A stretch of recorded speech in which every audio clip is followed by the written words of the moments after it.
সকালবেলা রিনিদের বাড়ি যাওয়ার জন্য ধুম লেগেছে। আফজাল চৌধুরী হুকুম দিয়েছেন জামাই যাবে রাজকীয় হালে। তাই আরাবকে বাধ্য হয়ে নীল রঙের একটা সিল্কের পাঞ্জাবি পরতে হয়েছে। আরাব আয়নার সামনে দাঁড়িয়ে পাঞ্জাবিটা ঠিক করছিল আর গজগজ করছিল, রিনি এই সিল্কের কাপড়টা পরলে গায়ে কেমন সুরসুরি লাগে। আমার সাদা সুতি পাঞ্জাবিটা কি দোষ করছিল? রিনি খাটে বসে আলতা পরছিল। সে বাঁকা চোখে তাকিয়ে বলল, সাদা পাঞ্জাবি পরলে আপনাকে হাসপাতালের ওয়ার্ড বয় মনে হয়। আজ আমার বাবার বাড়ি যাচ্ছি, একটু কালারফুল না হলে লোকে কি বলবে? আর এই নীল রঙের আপনাকে একটু কম পচা লাগছে। আরাপ পাঞ্জাবির হাতা বোতাম লাগাতে গিয়ে হঠাৎ উফ করে চিৎকার দিয়ে উঠল রিনি। একি, আমার পিঠে কি যেন বিঁধেছে। রিনি মনে মনে খিলখিল করে হাসলো। সে পাঞ্জাবির ভেতরের দিকে খুব সাবধানে একটা ছোট সেফটি পিন আলগা করে আটকে রেখেছিল। সে খুব নিরীহ মুখ করে বলল, কই দেখি। ও হয়তো কাপড়ের কোনো সুতো আপনার শক্ত গায়ে লেগে ব্যথা দিচ্ছে, সহ্য করে নিন ছাড়। ঢিল তো মনে আছে? আরাব দাঁতে দাঁত চেপে বলল, মনে আছে, কিন্তু এই নীল রঙের অত্যাচারের সাথে সাথে পিনের খোঁচাও খেতে হবে, এটা ডিলের শর্তে ছিল না। গাড়ি রিনিদের বাড়ির সামনে এসে থামলো। ফাহিম দৌড়ে দৌড়ে আসলো। রিনি তাড়াতাড়ি ফাহিমকে গাড়ির মধ্যে বসিয়ে দেয়। আরাব বোকার মতো তাকিয়ে আছে। রিনি একটা বোকার মতো হাসি দিয়ে বলে, ফাহিম একা থেকে কি করবে, আমাদের সাথে চলুক। আরাব কোনো কথা না বলে বসে গাড়িতে। রিনির আব্বু হাসান সাহেব আর আম্মু গেটে দাঁড়িয়েছিলেন। জামাইকে নামতে দেখে হাসান সাহেব জড়িয়ে ধরলেন, আরে এসো বাবা আরাব, তোমাকে নীল পাঞ্জাবিতে একদম প্রিন্স মনে হচ্ছে। আরাব একটা কাষ্ট হাসি দিয়ে বলল, ধন্যবাদ আব্বু, আসলে নীল রঙের সাথে আমার একটা যন্ত্রণাদায়ক সম্পর্ক তৈরি হয়েছে আজ ঠিক তখনই। ডাইনিং রুমের কোণা থেকে তিহান উদয় হলো। আজ সে পাঞ্জাবির ওপর একটা নেহেরু জ্যাকেট পরেছে, হাতে একটা বিশাল ফুলের ঝুলি। রিনিকে দেখে সে চেনা হেসে বলল, রিনি তুমি এলে। পরশমণি ছোঁয়ানো এই আঙ্গিকায় আজ যেন শরবতের মেঘ এসে ধরা দিয়েছে। আরাপ পাশ থেকে বিড়বিড় করলো, শরবতের মেঘ না, আজ নির্ঘাত শিলাবৃষ্টি হবে এই কবির মাথায়। সবাই ভেতরে গিয়ে বসলো। তানিম সুযোগ বুঝে রিনির একটু কাছে গিয়ে বসলো। আরাবের চোখে সেটা ধরা পড়লো। সে দেখলো তানিম রিনির দিকে তাকিয়ে একটা চিরকুট এগিয়ে দিচ্ছে। আরাব উঠে গিয়ে তানিম আর রিনির মাঝখানে ধপাস করে বসে পড়লো।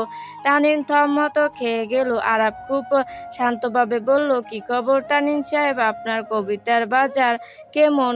নতুন কোনো ভাইরাস থুরি, নতুন কোনো ছন্দ মাথায় এলো? তানিম আমতা আমতা করে বলল, জি স্যার, এই তো লিখছি, রিনিকে নিয়ে একটা নতুন কাব্য সাজিয়েছি। রিনি হাসতে হাসতে বলল, তাই নাকি তানিম ভাই, শুনুন না একটু। তানিম গলা পরিষ্কার করে শুরু করলো, নীল সাগরের মাঝে যান এক চিলতে রোদ হাসে, যার বিরহে এই অদমের দিনগুলো সব দীর্ঘ শ্বাসে ভাসে। আরাপ এক হাত দিয়ে নিজের পিঠের ওই পিনের খোঁচাটা সহ্য করার চেষ্টা করছিল, আর অন্য হাতে ছোপার কুশনটা কামড়ে ধরছিল। রিনি আরাবের এই অবস্থা দেখে খুব মজা পাচ্ছে।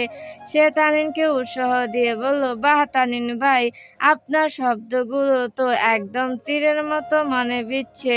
আরাব এবার আর থাকতে পারল না। সে মুচকি হেসে তানিমকে বলল, তানিম সাহেব, আপনার শব্দগুলো তীরের মতো কি না জানি না, তবে আমার পাঞ্জাবিতে যে একটা সত্যিকারের তীর বিঁধে আছে সেটা আমি বুঝতে পারছি। সে রিনির দিকে তাকিয়ে বলল, রিনি, আপনার হাতের ওই আলতা দিয়ে কি তানিম সাহেবের ডায়েরিতে একটা বর্ডার টেনে দেবেন, কারণ ওনার সীমা লঙ্ঘন করার প্রবণতা বাড়ছে। হাসান সাহেব খাবার টেবিল থেকে ডাকলেন, কিরে তোমরা গল্প করছো কেন? জামাই আসো, তোমার জন্য তোমার প্রিয় সব খাবার রান্না করা হয়েছে। খাবার টেবিলে বসে আরাফ দেখলো এলাহি কাণ্ড, ইলিশ মাছ, খাসির গোস্ত, চিংড়ি, মালাইকারি সবই আছে। রিনি আরাফের পাতে একটা বড় মাছের মাথা তুলে দিয়ে বলল, নিন স্যার, এটা খেলে আপনার ওই শক্ত ব্রেনটা একটু নরম হবে। আরাফ ফিসফিস করে বলল, রিনি এই পিনটা আগে সরান, না হলে আমি এই মাছের কাঁটা দিয়ে তানিনের ডায়েরি ছিঁড়ে ফেলবো। রিনি হাসতে হাসতে আরাফের পেছন গিয়ে দাঁড়ালো, খুব সাবধানে পিনটা খুলে নিজের আঁচলে লুকিয়ে ফেললো। আরাফ স্বস্তির নিঃশ্বাস ফেললো। খাবার শেষে আরাফ চৌধুরী সোফায় বসে এমনভাবে আষ্ট হয়ে আছে যেন সে কোনো রাজকীয় সিংহাসনে বসেছে, আর নাড়াচাড়া করলেই সিংহাসনটা ভেঙে যাবে। রিনি ভেতর থেকে এক বাটি আমড়া মাখানো নিয়ে এলো, আরাফের সামনে বাটিটা ধরে বলল, নিন স্যার, আমড়া খান, এটা খেলে দাঁত শক্ত হয়। তখন আমাকে বকা দিলে আপনার কথাগুলো আরো বেশি ধারালো লাগবে। আরাফ ভ্রু কুঁচকে আমড়ার দিকে তাকিয়ে বলল, এইসব হাই অ্যাসিড খাবার আমি খাই না। আর আপনার কি কোনো কাজ নেই? সকাল থেকে আমাকে পিন মারা ছাড়া আর কিছু করলেন না। রিনি একটা আমড়া কামড়ে দিয়ে বলল, পিন তো কাল আপনার পাঞ্জাবিতে মেরেছিলাম স্যার, আজ তো শুধু আপনার মনে মারছি। আর হ্যাঁ, মনে রাখবেন, বাবার বাড়িতে আমি কিন্তু কুইন, আপনি এখানে শুধু একজন ভিজিটর। আরাফ কিছু বলতে যাচ্ছিল, ঠিক তখনই তানিয়া ঝড়ের বেগে ঘরে ঢুকলো। রিনিকে দেখে সে একে বিশাল চিৎকার দিল। আরাফ চমকে উঠে নিজে চশমাটা নাক থেকে ফেলে দিচ্ছিল। প্রায় নারী জাতি ন্যাকামিতে পিএইচডি করা, বাপরে, এত জোরে চিৎকার করা লাগে যেন এলিয়েন দেখছে। তানিয়া এসে রিনিকে জড়িয়ে ধরল। রিনি, তুই তো দেখি বিয়ের পর আরো সুন্দর হয়ে গেছিস, আর জামাই তো দেখি একদম মাটির মানুষ। কি শান্তভাবে আমরা দেখছেন। রিনি হাসতে হাসতে বলল, মাটির মানুষ না রে, ওটা একটা আগ্নেয়গিরি, ভেতরে লাভা ফুটছে, শুধু বের হতে পারছে না। তুই বস, তানিন ভাই কোথায়? তানিয়া মুখটা হাড়ি করে বলল, আছেন তো ওই বাগানে, তোর বিরহে কাবু হয়ে এখন মশার কামড় খাচ্ছেন আর ডায়েরি লিখছেন। রিনি, আমাকে একটু হেল্প কর না, ওই হাড় কিপটে কবিটা কেন আমাকে দেখে না? তুই তো এখন বিবাহিত, অন্তত এবার ওকে বুঝিয়ে বল না যে তানিয়া নামের একটা মেয়ে ওর জন্য জান দিতে পারে। রিনি আর তানিয়া মিলে যখন তানিনকে পেটানোর জন্য অপারেশন কবিরাজ নামক গোপন পরিকল্পনা করছে, ঠিক তখন বাড়ির পেছনের বাগানে এক ঐতিহাসিক অঘটন ঘটে চলছে। ফাহিম ভেবেছিল সবাই যখন ডাইনিং রুমে ব্যস্ত, তখন সে একটু নয়নার সাথে কথা বলে নেবে। নয়না হলো রিনিদের পাশের বাড়ির মেয়ে। ফাহিম বাগানের এক কোনায় দাঁড়িয়ে ফোনে ফিসফিস করে কথা বলছে আর লজ্জা পেয়ে মোচড়াচ্ছে। নয়না, বিশ্বাস করো, তোমার চোখের দিকে তাকালে আমার মনে হয় আমি কোনো নীল সাগরে ডুবে মরে যাই। তুমি কি আজ নীল রঙের ওড়না পরে ছাদে আসবে? ঠিক এই সময় আরাফ ল্যাবের একটা জরুরি কল করার জন্য নিরিবিলি খুঁজতে খুঁজতে বাগানে চলে এলো। ফাহিমের ওই নীল সাগরে ডুবে মরার সংকল্পটা আরাফের কানে যেতে সে থমকে দাঁড়ালো। আরাফ নিঃশব্দে ফাহিমের ঠিক পেছনে গিয়ে দাঁড়ালো। ফাহিম তখনও মগ্ন। নয়না, রিনি ভাবি সব জানে, ভাবি তো আমাদের দলে, কিন্তু বড় ভাইয়াটা তো আস্ত একটা হিটলার, ও জানলে আমাকে একদম চার্জারে দিয়ে বেঁধে রাখবে। তুমি চিন্তা করো না, হিটলার এখন আমরা চিবাচ্ছে। আরাফ এবার ফাহিমের কানের কাছে গিয়ে খুব শান্ত গলায় বলল, হিটলার কি শুধু আমরা চিবাই ফাহিম, নাকি মাঝে মধ্যে অবাধ্য ভাইদের ঘাড় ঘোড়ো চিবিয়ে ফেলে? ফাহিম জ্যান্ত ভূত দেখলো, সে লাফ দিয়ে 3 হাত দূরে সরে গেল, আর তার হাত থেকে ফোনটা টপ করে ঘাসের উপর পড়ে গেল। ফাহিম কাঁপতে কাঁপতে বলল, ভাইয়া আপনি? মানে আমি ড্রেনেজ সিস্টেম দেখছিলাম। আর ফোনটা মাটি থেকে তুলে নিয়ে দেখলো কলার আইডিতে লেখা নয়না মাই হাজ। আর ফোনটা কানে দিয়ে বলল, হ্যালো নয়না, হিটলার বলছি। ফাহিমে কোন ড্রেনেজ সিস্টেম দেখছে? আপনি কি ড্রেনের ভেতর থেকে কথা বলছেন? ওপাশ থেকে নয়না একটা চিৎকার দিয়ে ফোন কেটে দিল। ফাহিম তখন প্রায় কান্নায় ভেঙে পড়ছে। ভাইয়া প্লিজ, আব্বুকে বলবেন না। নয়না রিনি ভাবির বান্ধবীর ছোট বোন, ও খুব ভালো মেয়ে। আরাপ রাগে কাঁপতে কাঁপতে ফাহিমের কলার ধরলো। রিনি জানে? রিনি কাল রাতে আমাকে ইমোশনাল ব্ল্যাকমেল করে জড়িয়ে ধরলো যাতে আমি এখানে শান্ত থাকি, আর সে তোকে এখানে প্রেম করার সুযোগ করে দিচ্ছে। তার মানে জেরি আর ছোট জেরি মিলে আমাকে একদম পাগল বানিয়ে ছেড়েছিস। আরাপ হিড়হিড় করে টেনে ফাহিমকে ডাইনিং রুমে নিয়ে এলো। সেখানে তখন রিনি, তানিয়া আর হাসান সাহেব বসে চা খাচ্ছিলেন। তানিনও এক কোনায় বসে তানিয়ার দিকে থেকে মুখ ফিরিয়ে ডায়েরি লিখছিল। আরাপ ঝড়ের বেগে ঘরে ঢুকে ফাহিমের ফোনটা টি টেবিলের ওপর আছড়ে দিল। এই নিন আপনাদের প্রেম কাহিনী। রিনি, আপনি এইসব জানতেন? রিনি থমথ খেয়ে গেল। চার মানে? ফাহিম তো ছোট মানুষ। আরাপ চিৎকার করে উঠল, ছোট মানুষ? ছোট মানুষ কি নীল সাগরে ডুব মারার পরিকল্পনা করে? আর ওই নয়না নামের মেয়েটাকে? তার সাথে ফাহিমের ডায়েরি আদান প্রদান হচ্ছে কেন? হেড স্যারের মেয়ের সাথে প্রেম করে ফাহিম তো আমার চাকরিটাও খাওয়ার ব্যবস্থা করেছে। হাসান সাহেব অবাক হয়ে বলেন, আরে বাবা আরাপ, শান্ত হও। ছোটদের মন শান্ত হব না আব্বু। আরাপ চেঁচিয়ে বলল, ফাহিম এখনই ব্যাগ গুছিয়ে গাড়িতে ওঠ। আর রিনি, আপনার এই ষড়যন্ত্রের বিচার আমি বাসায় গিয়ে করব। আপনি কাল রাতে আমাকে চার্জ করার নামে যা নাটক করেছেন তার আসল উদ্দেশ্য আমি বুঝে গেছি। রিনি এবার রেগে গিয়ে দাঁড়িয়ে পড়ল। কি নাটক করেছি আমি? ফাহিম কাউকে পছন্দ করলে আপনার সমস্যা কি? আপনি কি চান ও আপনার মতো সারাদিন খিটখিটে হয়ে চশমার আড়ালে মুখ লুকিয়ে থাকুক? আপনার জীবনে তো কেউ নেই, তাই আপনি অন্যের ভালো দেখতে পারেন না। তানিয়া আর তানিন দাঁড়িয়ে দাঁড়িয়ে এই লড়াই দেখছে। তানিন ডায়েরিতে নোট নিতে শুরু করলো। প্রেমের দায়ে ভাই আজ খুনি, রিনি আজ মহীশূর মদিনী। ভাই আমারই হাসি আসতেছে। আরাপ কোনো কথা না শুনে ফাহিমকে একরকম টেনে হিঁচড়ে গাড়ির দিকে নিয়ে যেতে লাগলো। রিনি পেছন থেকে চিৎকার করতে লাগলো, যান, পালিয়ে যান, আপনি একটা ভীতু হিটলার। আরাপ পিছনে না ফিরে বলল, 2 মিনিটের মধ্যে যান, গাড়িতে দেখি। রিনি, আমি যাব না, আপনি যান। বলল তো ঠিকই, কিন্তু পিছে ঠিকই গাড়িতে গিয়ে বসলো।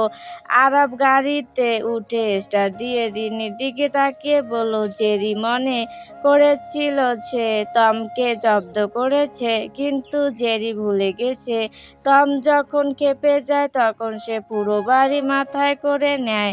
বাসায় আসুন মিসেস জেরি, আপনার জন্য নতুন ভাইবা ওয়েট করছে।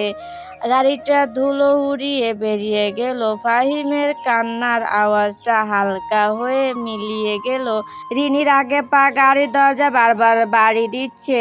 টাকা ফেরার পুরোটা রাস্তা আরাপ একটা কথা বলেনি। গাড়ির ভেতর পিনপতন নীরবতা, শুধু ফাহিমের ফুঁপিয়ে কান্নার শব্দ শোনা যাচ্ছিল।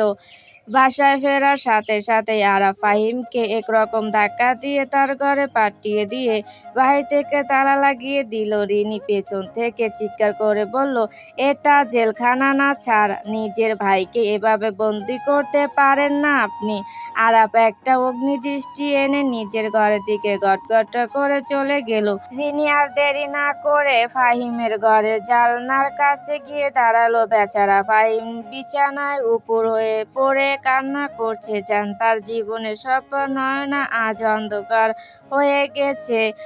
রিনি জানলার গ্রিল ধরে ডাকলো, ফাহিম, ওরে পাগলা, শান্ত হা, আমি আছি তো। ফাহিম মুখ তুলে তাকালো, চোখ দুটো টলমলে লাল। ভাবি, ভাইয়া নয়নাকে ফোন করে যা তা বলেছে। নয়না আমাকে ব্লক করে দিয়েছে। আমার লাইফটা এখন ব্যাক হোল্ড হয়ে গেছে ভাবি, আমি আর বাঁচবো না। রিনি অনেক কষ্টে নিজেকে সামলে নিয়ে বলল, আরে ধুর, তোর ভাইয়া হলো একটা লজিক্যাল রোবট, ও তোকে রাখতে এসব করেছে। তুই একটু খেয়ে নে, আমি দেখছি ওই হিটলারটাকে কিভাবে সাইজ করা যায়। ফাহিমকে কোনো মতে সান্ত্বনা দিয়ে রিনি এবার পা বাড়ালো নিজের ঘরের দিকে। আজ তাকে মরণ কামড় দিতেই হবে। ঘরে ঢুকে রিনি দেখলো আরাফ গায়ের পাঞ্জাবিটা খুলে সোফার ওপর ছুঁড়ে ফেলছে। সে রাগে অস্থির হয়ে পায়চারি করছে আর বিড়বিড় করছে, হেড স্যারের মেয়ে আমার কেরিয়ার 12টা বাজিয়ে ছাড়বে এই ছেলেটা। রিনি গিয়ে আরাফের সামনে দাঁড়ালো। ছাড়, একটু শান্ত হন।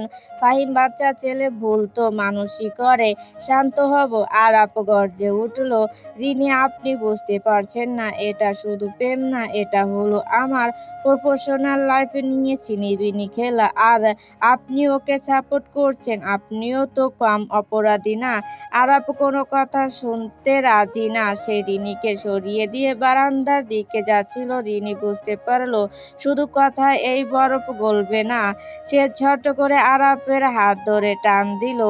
আরাফ থমকে দাঁড়ালো। রিনি এবার কোনো কথা ছাড়াই আরাফকে পিছন থেকে জড়িয়ে ধরলো, ঠিক কাল রাতের মতো শক্ত করে। আরাফ চমকে উঠল। সে রিনিকে ছাড়ানোর চেষ্টা করে বলল, রিনি ছাড়ুন, এসব ন্যাকামি দিয়ে কাজ হবে না। আমি আমার সিদ্ধান্তে অটল। আরাফ নিজেকে ছাড়িয়ে নেওয়ার জন্য ধস্তাধস্তি শুরু করতে রিনি ওর সামনে গিয়ে দাঁড়ালো। আরাফ যখন রাগে ফেটে পড়ে আবার কিছু বলতে যাবে, ঠিক তখনই রিনি কোনো সুযোগ না দিয়ে আরাফের ঠোঁটে নিজের ঠোঁট চেপে ধরলো। আরাফের চোখ দুটো বিলম্বে বড় বড় হয়ে গেল। পুরো পৃথিবীটা যেন এক মুহূর্তের জন্য থেমে গেল। আরাফ চৌধুরীর মস্তিষ্কে সব নিউক্লিয়ার যেন এক নিমিষে শর্ট সার্কিট হয়ে গেল। তার সেই রাগ, হেড ছাড়ের ভয়, ফাহিমের প্রেম, সবকিছু যেন এই এক উষ্ণ ছোঁয়ায় বাষ্প হয়ে উড়ে গেল। কয়েক সেকেন্ড পর রিনি সরে দাঁড়িয়ে হাঁপাতে হাঁপাতে বলল, এবার কি শান্ত হয়েছেন? আরাফ পাথরের মতো দাঁড়িয়ে রইল। তার সেই দাপুটে চেহারাটা এখন একদম বোকা হয়ে গেছে। সে তোতলাতে তোতলাতে বলল, রিনি, আপনি আপনি এটা কি করলেন? এটা তো ডিলের বাহিরে ছিল। রিনি নিজের ওড়নাটা ঠিক করে বলল, ডিল দিয়ে কাজ হচ্ছিল না তো, তাই ডাইরেক্ট অ্যাকশনে যেতে হলো। শুনুন স্যার, ফাহিম আর নয়নাকে আলাদা করার চেষ্টা করবেন না। আপনার ভয় তো আপনার কেরিয়ার নিয়ে, তাই না? ফাহিম যদি নয়নাকে বিয়ে করে তবে হেড স্যার আপনার বস না, আপনার আত্মীয় হয়ে যাবেন। তখন আর ভয় কিসের? আরাফ একটা দীর্ঘশ্বাস ফেলে খাটে ধপাস করে বসলো। তার রাগ এখন পুরোপুরি পানি। সে কিছুক্ষণ চুপ করে থেকে রিনির দিকে তাকালো। রিনির চোখে তখন এক বিজয়ী হাসি। আরাফ গম্ভীর গলায় বলল, আপনি একটা আস্ত ডাইনি, মানুষকে বশ করতে খুব ভালো জানেন। সে একটু থেমে আবার বলল, ঠিক আছে, আমি হেড স্যারের সাথে কথা বলবো, তবে মনে রাখবেন কোনো হারাম কাজ আমি এই বাড়িতে হতে দেব না। যদি ওদের মধ্যে সত্যি ভালোবাসা থাকে তবে বিয়ের মধ্যে সব হবে। তার আগে ফাহিম ওই মেয়ের ছায়াও মারাতে পারবে না। এটাই আমার শেষ কথা। রিনি খুশিতে হাততালি দিয়ে উঠল, থ্যাংক ইউ স্যার, আপনি যে ভেতরে ভেতরে এত রোমান্টিক সেটা আজ প্রমাণ হয়ে গেল। আরাফ মুখ ঘুরিয়ে নিয়ে বিড়বিড় করলো, রোমান্টিক না ছাই, আপনি তো আমার ইকুয়েশনই চেঞ্জ করে দিলেন। রিনি মনে মনে বলল, টমকে জব্দ করার জন্য মাঝে মাঝে জেরিকেও একটু বাঘিনী হতে হয়। ফাহিমের ঘরের তালার চাবি আরাপ টেবিলের ওপর রেখে দিল। রিনি জানতো এই যুদ্ধে আজ সে জিতে গেছে, কিন্তু বাসর রাতের পর আজকের এই সারপ্রাইজ আরাপ চৌধুরীকে যেন আজীবন মনে রাখতে হবে, সেটা রিনি খুব ভালো করেই জানে। গল্প বিপরীতে মেরুর টানে ভালো লাগলে অবশ্যই লাইক ও সাবস্ক্রাইব করে পাশে থাকবেন।